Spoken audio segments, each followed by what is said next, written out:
Halo teman-teman semua, Assalamualaikum warahmatullahi wabarakatuh. Pada kesempatan kali ini, perkenalkan, saya Rika Sofi Nurlaili mewakili rekan saya Devi Irabayu Oktora dan Ubaidillah Muhammad dari kelompok 8 kelas Digital Bisnis A akan membawakan suatu podcast yang membahas terkait bisnis model kanvas atau bisa juga kita singkat BMC. Pada penasaran gak nih teman-teman dengan pembahasan kita kali ini? Apa sih sebenarnya bisnis model kanvas? Emang bisnis model kanvas ini penting? Oke, gak usah berlama-lama lagi ya.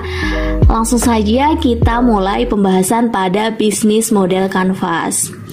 Nah, bisnis model kanvas atau yang biasa disebut dengan BMC merupakan kerangka kerja penting dalam suatu kelas entrepreneurship atau startup mentoring. Menurut tim PPM Manajemen 2012, bisnis model kanvas ini merupakan model bisnis pendekatan kanvas yang disajikan berupa suatu lukisan sehingga memudahkan untuk dimengerti oleh pembacanya. Blank 2013 dan juga Osterwalder-Pigner 2010 mengatakan bahwa BMC merupakan suatu alat yang dimaksudkan untuk menjadi bantuan praktis yang memungkinkan para pemula untuk membuat sketsa hipotesis mereka dan mencari model bisnis. Wah, ternyata dalam bisnis model kanvas ini penting banget ya untuk bisnis startup. Nah, di dalam suatu bisnis model kanvas ini terdapat 9 elemen penting yang menggambarkan bagaimana perusahaan menciptakan dan mendapatkan manfaat bagi para penggunanya.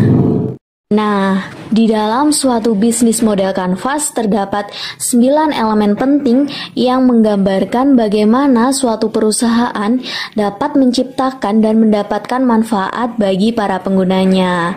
Nah, 9 segmen ini apa saja? Yang pertama adalah customer segment, yang kedua yaitu value proposition, yang ketiga adalah channel, 4 customer relationship, 5 revenue stream, 6 key research, 7 key activity, 8 key partnership, dan yang terakhir cost structure. Nah, selanjutnya terkait penjelasan dari 9 elemen penting tersebut. Yang pertama adalah customer segment atau segmentasi pasar. Artinya, segmentasi pasar ini adalah pelanggan seperti apa yang akan kita jadi sasaran untuk produk atau jasa yang kita produksi. Di mana dalam kriteria ini terdapat 4, yaitu kriteria berdasarkan sikap, yaitu behavioral, berdasarkan psikografis atau gaya hidupnya. Yang ketiga yaitu berdasarkan geografis, dapat dibagi berdasarkan kota, daerah, iklim, atau negara, dan lain-lain. Dan kriteria berdasarkan demografis, yaitu berdasarkan usia, jenis kelamin, pendapatan, pekerjaan, dan lain-lainnya. Poin yang kedua pada elemen ini adalah value proposition atau proposi nilai. Proposi nilai yang menjadi suatu keunikan pada produk atau jasa tersebut sehingga pantas dipilih oleh pelanggan. Nah, pada value proposition ini ada beberapa jenis. Yang pertama adalah kebaruan, artinya nilai yang belum pernah ada pada perusahaan yang menggunakan penawaran dengan hal-hal yang unik. Yang kedua yaitu nilai tambah yang dibuat untuk membantu pelanggan dalam mengatasi masalah pekerjaan mereka. Yang selanjutnya yaitu pada desain, artinya nilai tambah dalam desain karena produk atau jasa ini akan tampak mewah atau memiliki nilai tambah yang lebih jika produk atau jasa ini didesain dengan bagus. Yang selanjutnya bisa dari harga. Harga pada perusahaan ini dapat bersaing di pasar sehingga dapat memenangkan di segmen pasar. Nah, poin yang selanjutnya adalah channel, di mana pada channel ini merupakan cara perusahaan dalam mengkomunikasikan dengan pelanggan pada penyampaian value proposition-nya, bisa melalui sosial media ataupun secara langsung. Nah, poin elemen selanjutnya yaitu customer relationship atau hubungan dengan pelanggan.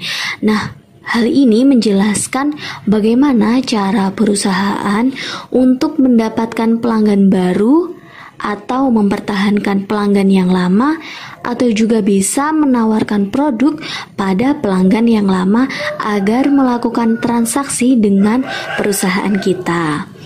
Nah, selanjutnya yaitu poin pada revenue stream.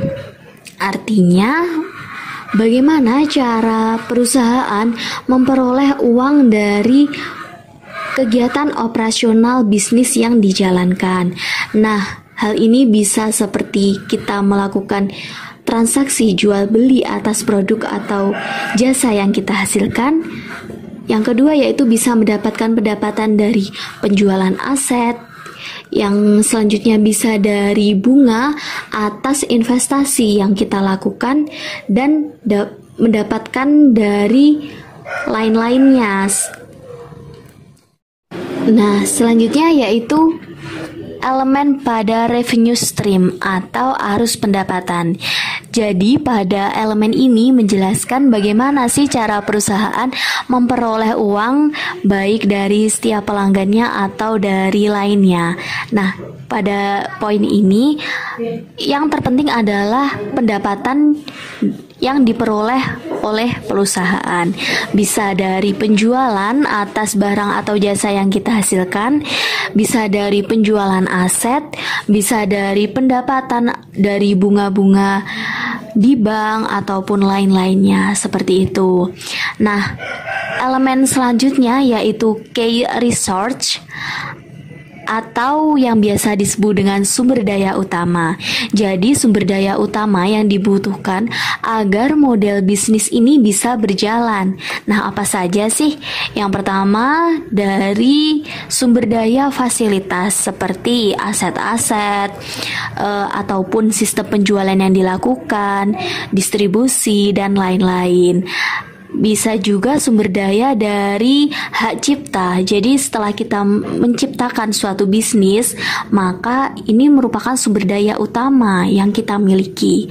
Nah, selanjutnya tak terlupakan juga sumber daya manusia, aset yang sangat penting dalam modal bisnis. Selanjutnya adalah finansial atau keuangan.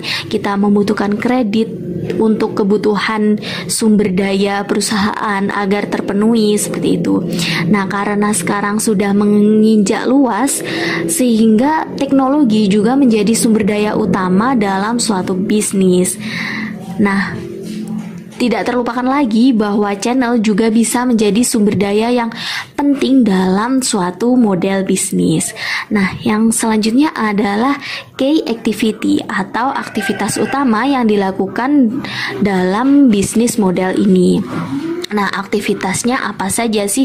Bisa melalui operasi produksi, operasi jasa, dan juga perancangan pembangunan untuk pengembangan pada bisnis model kita di masa yang akan datang.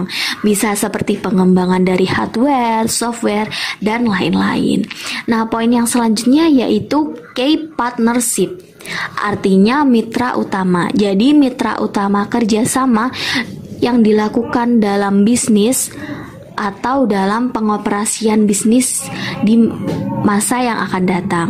Nah, bisa berupa seperti pemasok, bisa juga mitra-mitra agar kita bisa bersaing di pasaran di masa yang akan datang.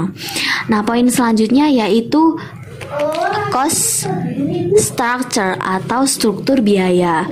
Nah, ketika model bisnis ini sudah berjalan, akan muncul suatu biaya-biaya yang dikeluarkan. Biaya ini bisa ketika kita memulai awal seperti biaya promo, ataupun kita memproduksi suatu bisnis sehingga mengeluarkan biaya yang dibutuhkan dalam menjalankan bisnis tersebut.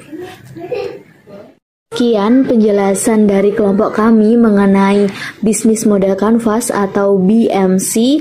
Semoga bermanfaat dan mohon maaf apabila ada kekurangan atau kelebihan dalam menyampaikan. Wassalamualaikum warahmatullahi wabarakatuh.